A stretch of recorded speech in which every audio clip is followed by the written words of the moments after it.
ನೋಡಿ, ಎಷ್ಟೋ ಜನ ಸೆಕೆಂಡ್ ಹ್ಯಾಂಡ್ ಟೈರ್ಗಳನ್ನ ಹಾಕ್ಸಿ 1 ತಿಂಗಳು 2 ತಿಂಗಳು ಕೂಡ ಬರಲ್ಲ, ಅದು ತಿರ್ಗಾ ಸೌದೋಯ್ತು ಅನ್ನೋ ಕಾರಣಗಳಿರುತ್ತೆ. ಯಾಕಪ್ಪ ಆತರ ಆಗುತ್ತೆ ಅನ್ನೋದಕ್ಕೆ ಈ ಕಾರಣ ನೋಡಿ. ಹಳೆ ಟೈರ್ಗೆನೆ ಅದು ಲೈನ್ಸ್ ಗಳನ್ನ ಹೊಸ ತರ ಮಾಡ್ತಾರೆ. ಹಾಗಾಗಿ ಏನಾಗುತ್ತೆ, ಆಲ್ರೆಡಿ ಅದು ಟೈರ್ ಸೌದಿರೋದ್ರಿಂದ ನಾವು ತಿರ್ಗಾ ಅದನ್ನ ಹಾಕಿ ರೀಯೂಸ್ ಮಾಡೋದ್ರಿಂದ ಬೇಗ ಸೌದೋಗುವಂತ ಚಾನ್ಸಸ್ ಇರುತ್ತೆ. ಅದಕ್ಕೋಸ್ಕರ ಆದಷ್ಟು ಏನಾದ್ರೂ ಎಮರ್ಜೆನ್ಸಿ ಇದ್ರೆ ಮಾತ್ರನೇ ನೀವು ಸೆಕೆಂಡ್ ಹ್ಯಾಂಡ್ ಟೈರ್ಗೆ ರೆಫರ್ ಮಾಡಿ. ಇಲ್ಲ ಅಂತ ಅಂದ್ರೆ ನೀವು ಹೊಸ ಟೈರ್ ತಗೊಳ್ಳೋದೇ ಬೆಟರು.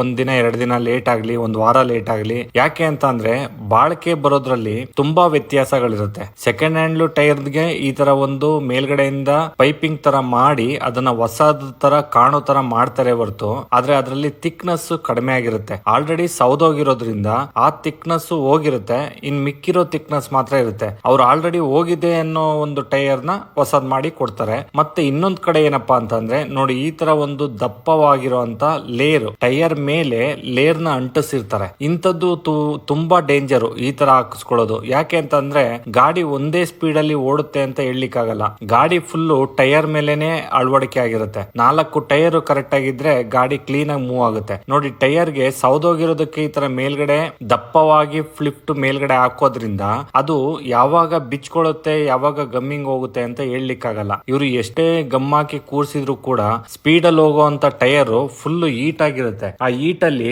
ಒಂದೊಂದ್ಸಲ ಒಡ್ಕೊಳ್ಳುತ್ತಲ್ಲ ಟೈರ್, ಈ ತರ ಟೈರ್ ಗಳು ಮಾತ್ರ ಒಡ್ಕೊಳ್ಳಕ್ಕೆ ಚಾನ್ಸಸ್ ಆಗಿರುತ್ತೆ. ನೋಡಿ, ಯಾವ ತರ ಗಮ್ ಹಾಕಿ ಅಂಟಿಸಿ ಮತ್ತೆ ಸ್ಟಾಪ್ಲರ್ ಮಾಡ್ತಾರೆ ಅಂತ ಅಂದ್ರೆ, ಈ ತರ ಟೈರ್ ಗಳನ್ನ ಯೂಸ್ ಮಾಡೋದ್ರಿಂದ ಆಕ್ಸಿಡೆಂಟ್ ಗಳು ಆಗುವಂತ ಸಾಧ್ಯತೆ ಇರುತ್ತೆ. ಅದಕ್ಕೋಸ್ಕರ ನೀವೇನಾದ್ರೂ ಟೈರ್ ಗಳನ್ನ ತಗೋಬೇಕು ಅಂತಂದ್ರೆ ಕಂಪನಿಲಿ ಶೋರೂಮ್ ಗೆ ಹೋಗ್ಬಿಟ್ಟು ನೀವು ತಗೊಳೋದು ಬೆಟರ್. ಹೊರಗಡೆ ಏನೋ ಹೊಸ ತರ ಇದೆ, ಇಲ್ಲ ಹೊಸದೇ ಅಂತ ಹೇಳ್ತಿದ್ದಾರೆ ಅಂತ ಅಂದ್ರೆ ಯಾವುದೇ ಕಾರಣಕ್ಕೂ ನಂಬಕ್ ಹೋಗ್ಬೇಡಿ. ಇದೆಲ್ಲ ಈ ತರ ಗಮ್ಮಿಂಗ್ ಮಾಡಿ ಅಂಟಾಕಿರ್ತಾರೆ, ಇಲ್ಲ ಅಂದ್ರೆ ಹಳೆ ಟೈರ್ ನ ರಿಬಾಟ್ ಮಾಡಿ ನಿಮಗೆ ಕೊಟ್ಟಿರ್ತಾರೆ. ಆಮೇಲೆ ಇತ್ತೀಚಿನ ದಿನಗಳಲ್ಲಿ ನೀವು ಪಂಚರ್ ಅಂಗಡಿಗಳಲ್ಲಿ ಟೈರ್ ಗಳನ್ನ ಇಟ್ಟಿರ್ತಾರೆ. ಆ ಟೈರ್ ಗಳ ಕಂಪನಿ ಹೆಸರುಗಳೇ ಬೇರೆ ಬೇರೆ ಇರುತ್ತೆ. ಯಾವ್ದೋ ನೀವು ಕೇಳೇ ಇರಲ್ಲ ಅಂತ ಹೆಸರುಗಳಿದ್ರು ಕೂಡ ನೀವು ಅದನ್ನ ತಗೊಳಕ್ ಹೋಗ್ಬೇಡಿ. ಅದು ಕೂಡ ಈ ತರ ಮಾಡಿರುವಂತ ಟೈರ್ ಗಳೇ ಆಗಿರ್ತವೆ. ಎಲ್ಲರ ಮನೆಯಲ್ಲೂ 2 ವೀಲರ್ 4 ವೀಲರ್ ಇದ್ದೇ ಇರುತ್ತೆ.